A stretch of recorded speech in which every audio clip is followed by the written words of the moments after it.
Welcome one and all to a very special Cinebites episode of the Cinegeeks Podcast. I'm your host Roy, and today I'll be talking about a possibly important theory that we have about the upcoming 20th Century Studios film Kingdom of the Planet of the Apes.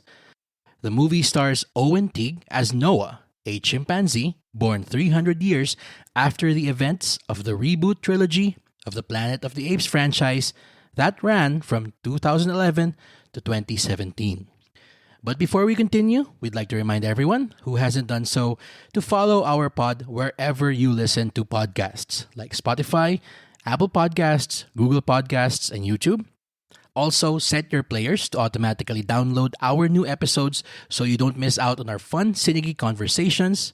And please, don't forget to follow us on Instagram, TikTok, Facebook, Threads, and X, aka Twitter, so you can join in on the Cinegeeks conversation. Also, visit our website, www.cinegeekspod.com, for the latest in movie and TV news and reviews. Okay, for the purpose of this episode, we will be referring to the newest Apes movie simply by its keyword, which is Kingdom.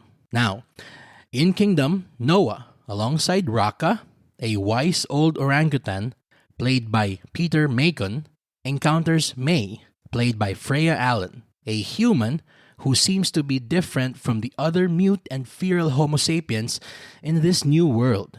At the same time, Proximus Caesar, played by Kevin Durand, last seen as the dim-witted Peter in Abigail, uses old human weapons and technology and his own perversion of the teachings of the original Caesar to enslave other apes. Noah, alongside Raka and May, then go on a journey of discovery that could possibly change the relationship of human and ape forever.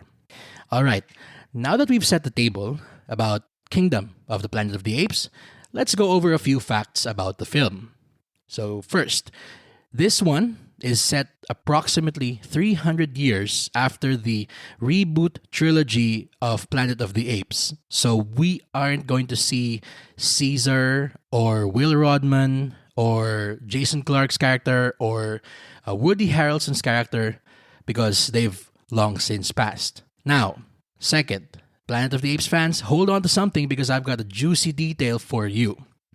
Remember the new character I was referring to earlier, called May? Well, her name has been changed to Nova thanks to, I won't really say that's a slip-up, but the newest material that 20th Century Studios released, their new featurettes, specifically refers to her character as May/Nova. Now that might ring a bell for longtime fans because Nova is a recurring character throughout the whole Planet of the Apes saga. Going back to the original 1968 movie as well as the original novel itself.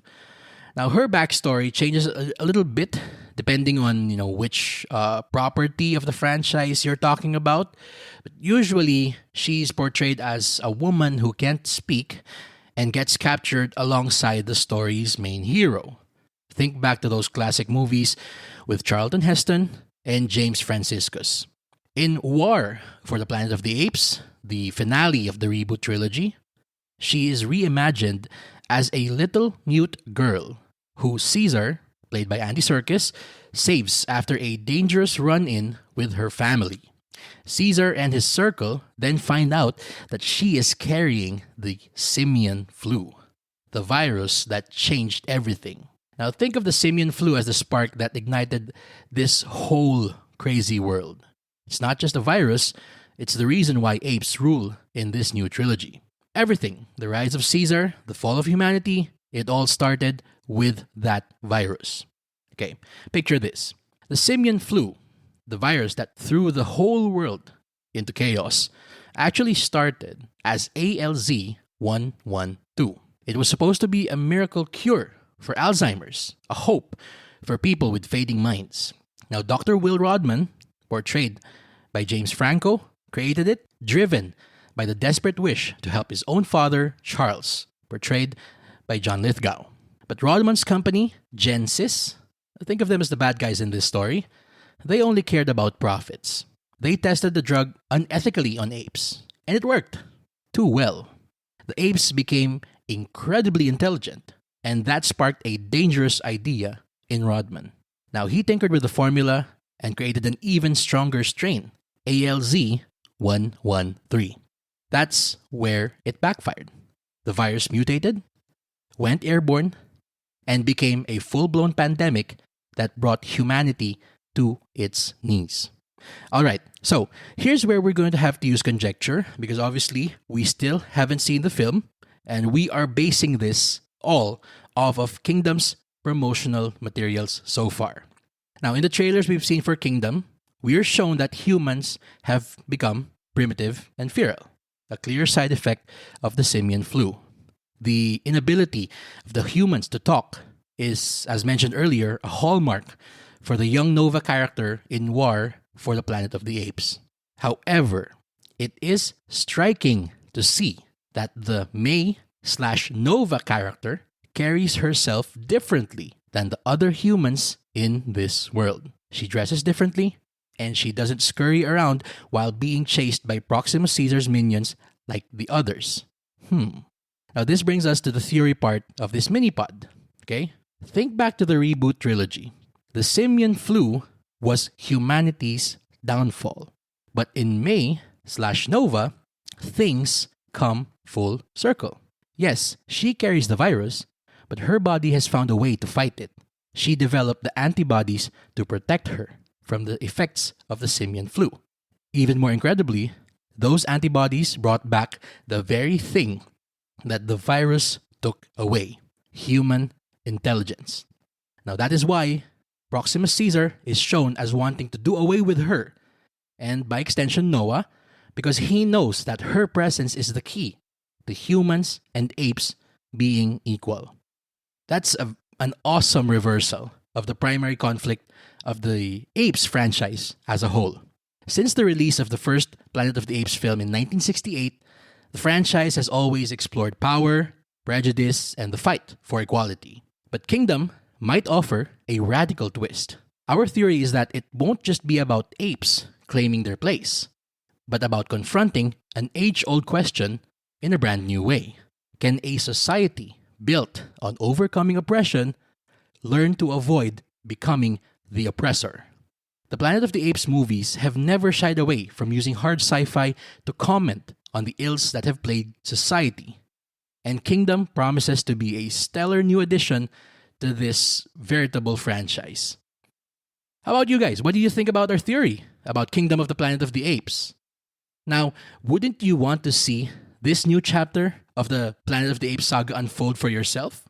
Well, guess what? You have a chance.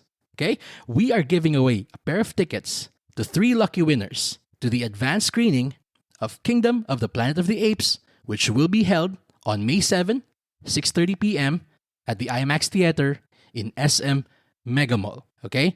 Now, for those who want to win those tickets, here's how you can join. First, after you've listened to this episode, visit www.cinegeekspod.com/post/apes2024. So that's APES2024.